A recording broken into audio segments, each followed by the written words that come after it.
everyone, welcome back for another deep dive. We're tackling ways to improve your English reading today. It's going to be a good one. We found some seriously helpful tips. Yeah, these strategies seem like they could really make a difference, and we'll really get into the details. Sure. We're going to look at why they work, not just what they are, so you can actually use them, Exactly. Become a better reader, basically. So the first one, everyone always says read every day. Right. But is there really like a scientific reason for that? What happens to our brains when we read regularly? It's not just some like old wives' tale or whatever. Reading daily, even just a little bit, actually can change your brain. Really? Yeah. It helps it understand what it's reading better. There's actually research on it, Yeah. It improves your working memory. Working memory. Yeah, it's like your brain's ability to keep track of information, which is, kind of important when you're reading something complicated. So it's like building mental muscle. The more you read, the stronger your brain gets at reading. Yeah, exactly. Think of it as exercise for your brain. Like, you don't have to run a marathon right away. Start small. Yeah. The source we're looking at recommends starting with something easy to manage. Okay. Like just a chapter each day. Or even a few pages, if that's easier. That makes sense. You don't want to overwhelm yourself right away. Yeah, exactly. The source also mentions starting with simpler texts. Like, I could see how jumping into Shakespeare might be a bit much. Oh, yeah. You don't want to scare yourself off before you even get started. Right. Starting with, like, children's books or those books made for English learners. Those are great. Oh, like graded readers. Yes, graded readers. Or even simplified news articles, like the vocabulary's easier. So you can focus on getting comfortable, not just on understanding every single word. Exactly. Build up your confidence and speed first, then move on to harder stuff later. There are some great websites for that too, like News and Levels or BBC Learning English. They have articles that are made for different levels. Oh, yeah, those are good resources. So what do you think about audiobooks? I know you're a big fan. Oh, I love them. I think they're really helpful for connecting how English sounds with how it looks on the page. Yeah. It's helped me with pronunciation a lot and with understanding like the rhythm of the language. There's a really interesting reason for that, actually. It has to do with your brain, how it works. When you listen and read at the same time, you're using different parts of your brain. So it's like a double workout. Kinda, yeah. Yeah. It helps you learn the words better, how to say them, and even how they fit together in sentences. Wow, that's really cool. And there's so many ways to listen to audiobooks now, like Audible or LibriVox. Even libraries have them online now. It's true, they do. And the source actually suggests repeating what the narrator says to practice pronunciation. Oh, that's a great tip. It turns listening into active practice. Right. So I'm curious, no matter how good you are at English, you're going to come across words you don't know sometimes, right? Yeah, absolutely, all the time. So what do you do when that happens? Well, the biggest thing is don't just skip over it. Right. Think of it as a puzzle you have to solve. Figure out what that word means. I like to make flashcards for new words, but not just the word and the definition. I write down the whole sentence it was in from the book. That helps me remember better. Oh, that's smart. Seeing it in context, it makes more sense that way. Yeah. You can even try using it in your own sentence. Exactly. Or tell someone about it using that new word. Right. Make it stick in your brain. There are also some great apps for flashcards if you like using technology. Oh, for sure. Anki and Quizlet are really popular. They can help you review and remember what you've learned. Okay, so let's talk about sentences. Sometimes you come across a sentence that just seems to go on forever. Oh, yeah.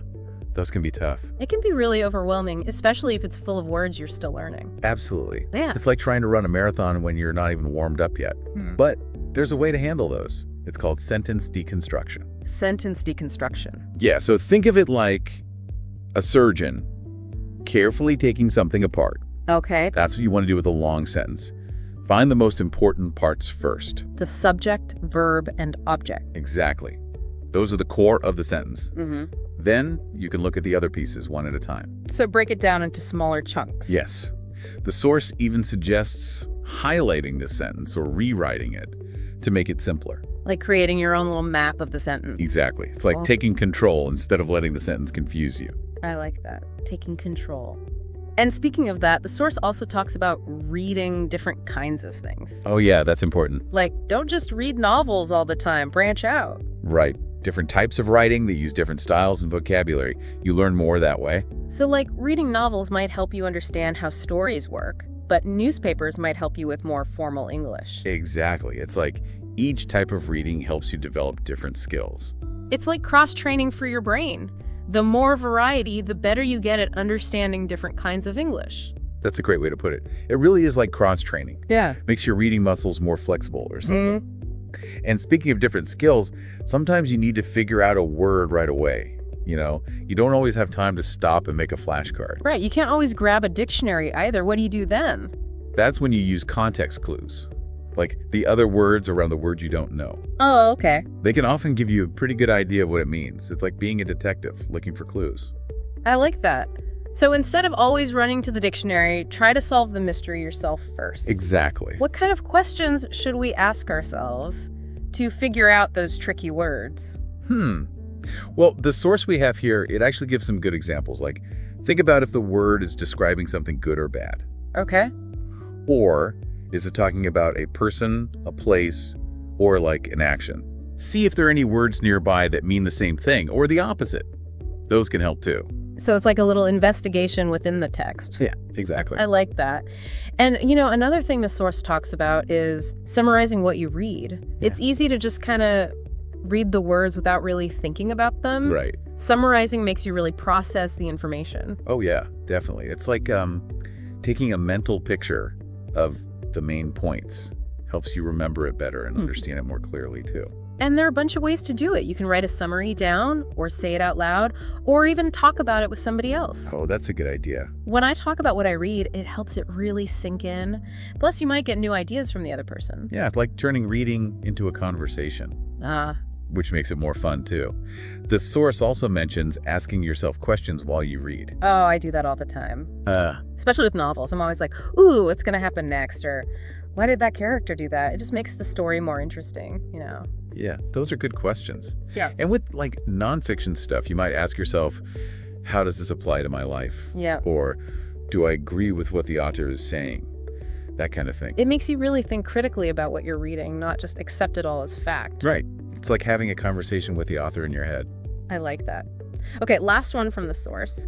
It says to join a book club or reading group. Oh, I love book clubs. Me too. Yeah. It's so fun to talk about books with other people, get their opinions. Yeah, you can share your thoughts, hear different perspectives, and you might even find new books you wouldn't have read otherwise. It's a great way to stay motivated too, you know? Like, knowing you have to talk about the book makes you actually finish it. It's true. And it can help you actually understand the book better too, having those discussions. The source mentions some online platforms like Goodreads and Reddit. Those can be good for finding groups. Oh yeah, those are great. But there are also lots of in-person book clubs too. You might find one right in your neighborhood. It's true. You never know. Okay, we have one more tip to share. It's kind of a bonus one. And it's all about technology. Ooh, I love tech tips. What is it?